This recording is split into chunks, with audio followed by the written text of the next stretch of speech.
The next thing I want to introduce you to in Illustrator are the shape tools. So right under the type tool, you'll see a rectangle, and you'll notice when you click on it, it says rectangle tool. Let's start with that. So I click on the rectangle tool, and I get this little cursor, and I want you to try a couple things. First, I want you to click, hold, and drag. And notice you draw a rectangle. Next thing I want you to try is just click once. And notice you get a panel asking you exactly what size you would like your rectangle to be. This is really nice if you want to be very, very precise with your shapes. So I can have a rectangle that's 1.25 or 1.25 inches long and 5.125 inches high.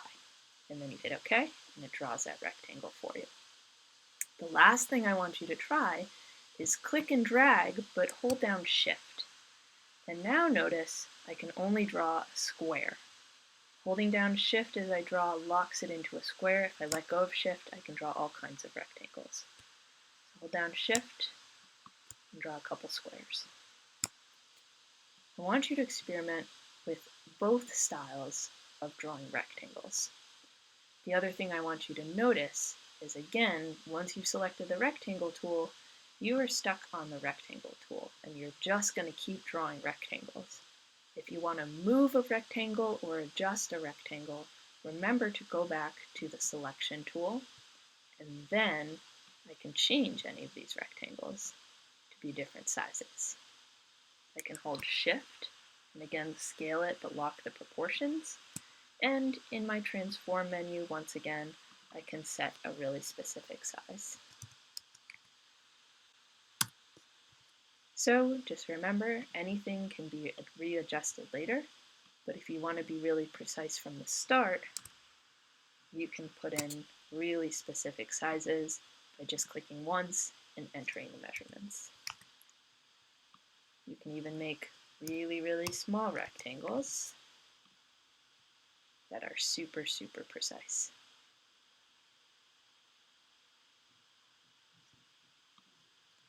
These can be moved with the selection tool. They can even be turned into not rectangles by taking the direct selection tool, clicking on one of the points, and dragging it out. So you can turn this into any other shape with 4 sides.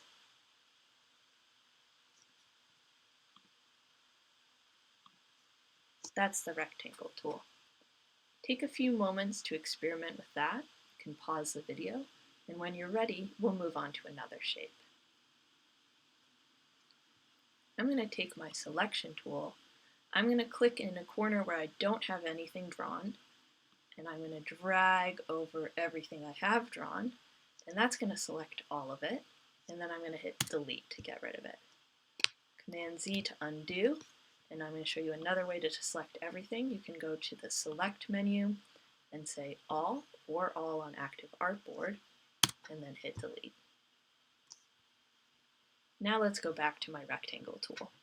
If I click and hold on the rectangle tool, notice I get a bunch of other shape options. Let's try the rounded rectangle tool. Let's try the same ways of drawing that we did before.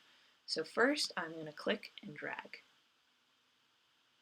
Next thing I'm going to do is just click once to get a panel with options.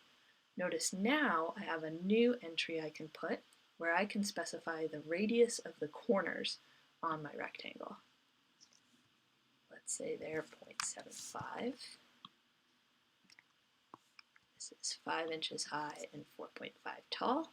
I hit OK, and I get one looking like that with more rounded edges because I've put a bigger radius on those corners.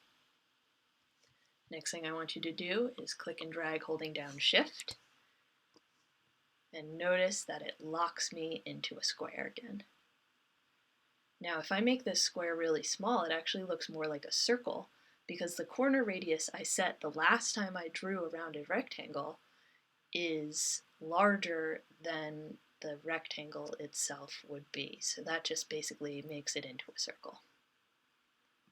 I want you to try one new thing. I want you to click and drag, don't let go, and as you're holding it there, do arrow keys up and down. And notice if I do arrow keys up, I make an even bigger radius on my circle, and I can make almost like a pill looking shape. Or I can do arrow keys down and get a smaller radius on those corners and get it even pointier looking. So I can set the corner radius by clicking once and entering a specific radius, or I can click and drag and adjust the radius before I let go by using up and down arrow keys. Whatever I set as the corner radius the last time I clicked once, or the last time I drew with the arrow keys, is going to be what I draw next time. So if I set a corner radius of 0.25 here, and I go and draw another rectangle over here by just clicking and dragging, that will have a corner radius of 0.25.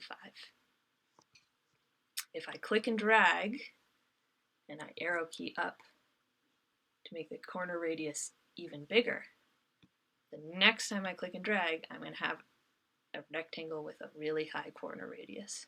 That'll look more like a pill shape.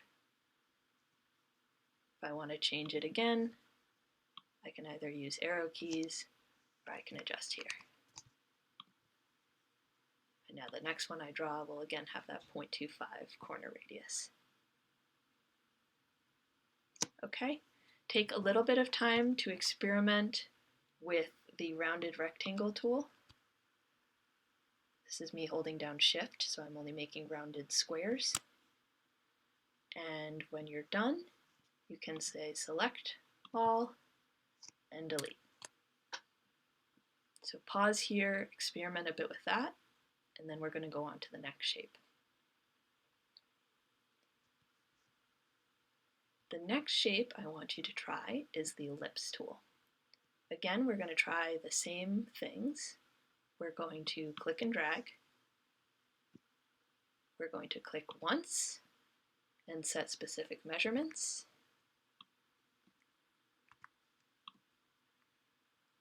And we're going to click and drag while holding down Shift. And notice that makes a perfect circle.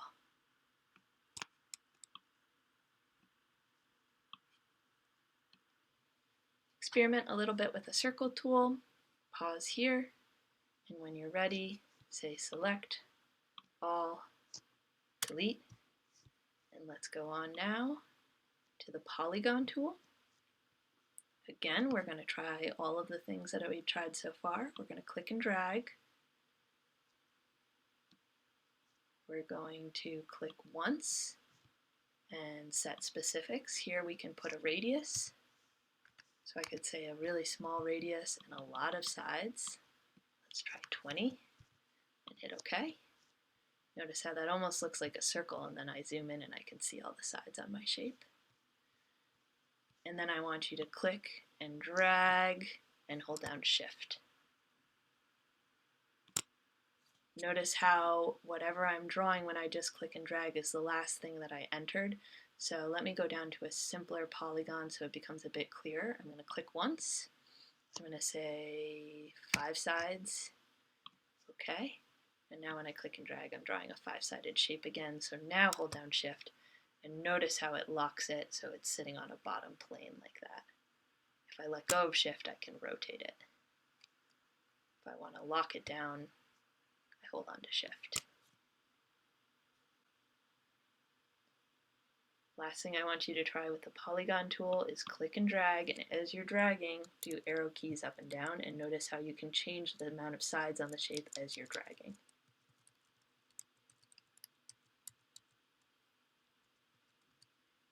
Hold down Shift, lock it down, and I can build a little house. Take my selection tool, triangle on top, take my direct selection tool, click on that point and bring it down a little bit. And there you go. Okay, experiment a bit with the Polygon tool. Pause here, and when you're ready, select All, Delete. Last thing I'm going to show you is the Star tool. Again, click and drag, click once. Here you can change the exterior radius, which is the radius that the tips of the stars come out to. So you want that number to be bigger than radius 2. And then you can change radius 2, which is the trough of the stars, that's where those come to. And you can change the number of points. You can actually make a lot of points on your star, hit OK. And then click and drag and hold down Shift. Again, that's going to be easier to tell what it's doing with less points. So let's go 5, click and drag, hold down Shift, and notice how it locks it standing up. If I don't hold down Shift, I can rotate that star. And again, I want you to try clicking, dragging, and arrow keys up and down. And notice how you can adjust the number of points. Now, you can't adjust that interior radius by using arrow keys as you're dragging. That can only be set by clicking once and adjusting it here. Again, once I have it drawn, I can come in with my direct selection tool. I can click on just one point, I can drag it out, and I can change my shape.